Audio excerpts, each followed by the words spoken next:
Onivia, League of Legends highlights.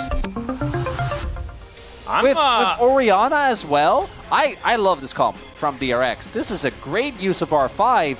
They have two great ball, or actually three if you add Nautilus, ball delivery systems. You have a really He can carry late game. I just don't know whether that is actually going to be a winning strategy, considering the fact that Senna does lots of cool things with lots of stacks and stuff as well.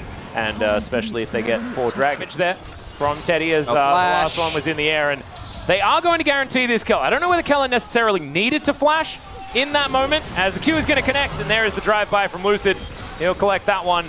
And Aiming even able to get another plate. That's 3 on that bottom side. Maybe Safe makes a mistake, and there is an opportunity there.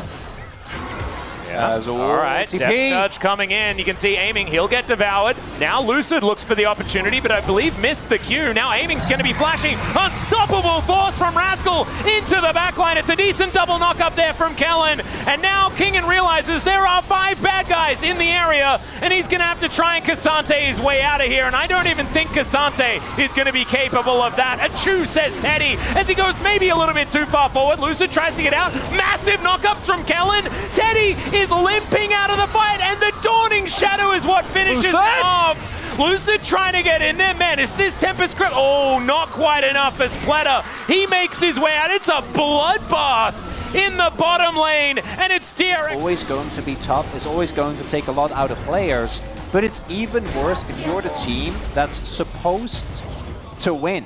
This was supposed to be a quick 2-0. As you can see. Is Rock going to be okay? He can just all the way. Okay, yeah, breaks the leash. Well, it's Kingen. But looking at what DRX have, for them, I think it just ends the game immediately. Yeah, no, I agree.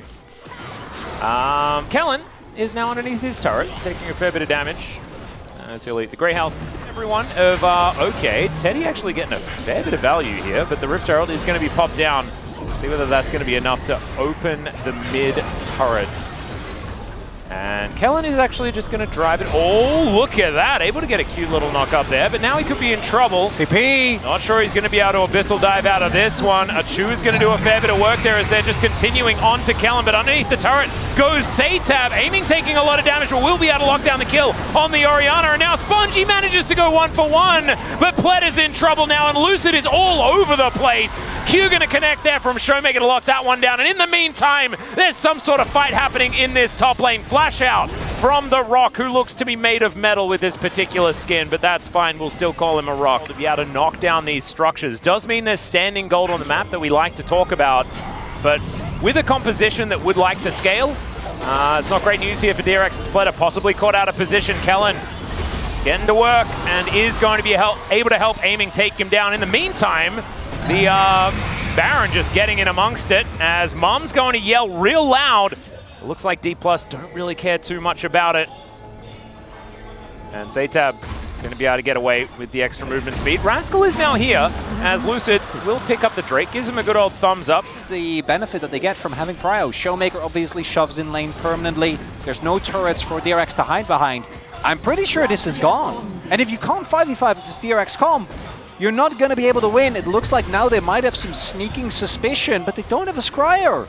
And, like, Dplus just know everything. There's the kickback onto Satab. He's taking a lot of damage, but Lucid is now on the front line as the Baron is going to kill the center before the Dawning Shadow. Not sure whether it's actually going to matter, though, as now Kellen's just moving towards them like a freight train made out of catfish. Pleta gets over the wall, but I just don't think Sponge is going to be so lucky, and even Pleta could be in trouble as Kellen is a catfish possessed right now on this Tom Kench, just diving forward. See that they don't want to run the risk. Showmaker going to be trying and looking for these repeated mantra Qs as Lucid does actually have good itemizations. Oh, Kingen! Yeah, Kingen might be caught out of position. He is going to be able to dash back, but they get the ult out of Sponge.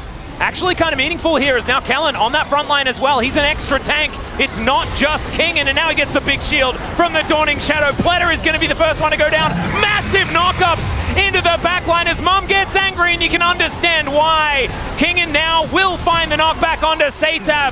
This dragon starting to get angry and is trying to flap his way out, but it's a double instantly, and Kellen licks up the last one.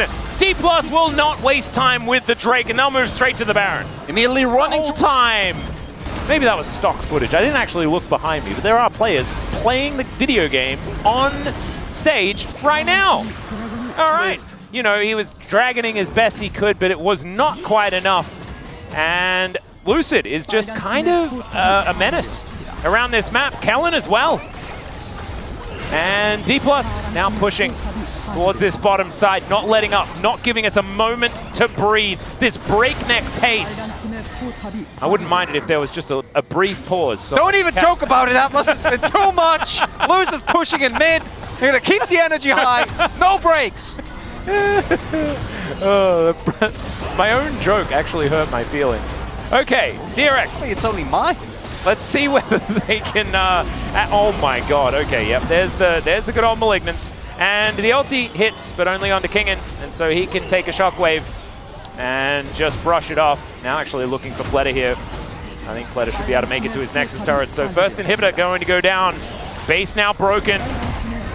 Looking to transition now towards this mid lane. Try and get even more, but DRX don't want to have any of it. A Chu goes Teddy. And DRX, I don't think they're going to quite find the angle. Rascal does still have the unstoppable force. The knock-up, not going to land there by Kellen, who does manage to sidestep. The Chu is now Teddy, possibly out of position. These piercing darknesses, the range is just getting ludicrous. And crucially, we see Rascal. He didn't build a lot of MR, which makes sense. But it does mean with Showmaker as fed as he is, has Horizon focus as well as Deathcap, even without Leandris, he is shredding Malphite. How the heck did he get to so many items? He's very fed. I guess so. 5, 1, and 6. Oh, Teddy getting chunked. Yeah, and Lucid just doing his favorite thing, which is fighting Rock. Will hit Pleta there with a Q. Pleta is going to back away, so Dplus breaking the base now in 2 positions. Knocking not many at all.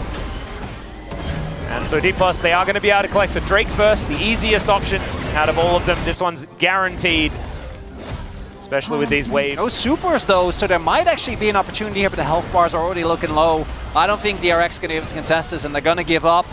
Yeah, so that is going to be very close to Exodia, 4 minutes. Well, that's what I was saying. I was like, this is going to be the shortest break that we've had so far, and it's pretty close to one of the short breaks that we've had so far, right?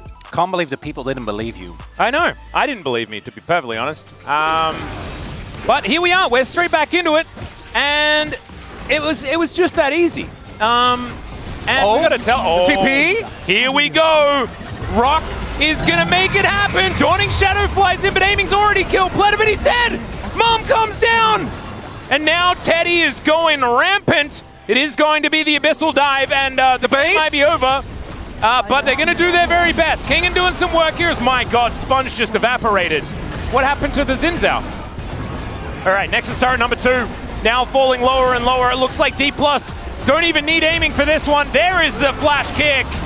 And Teddy's in trouble. Kingen's going to be able to lock that one up with the power of Cassante.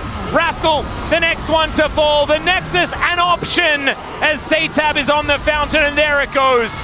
Game 3 will be a Dplus victory. And they are celebrating because they just played the longest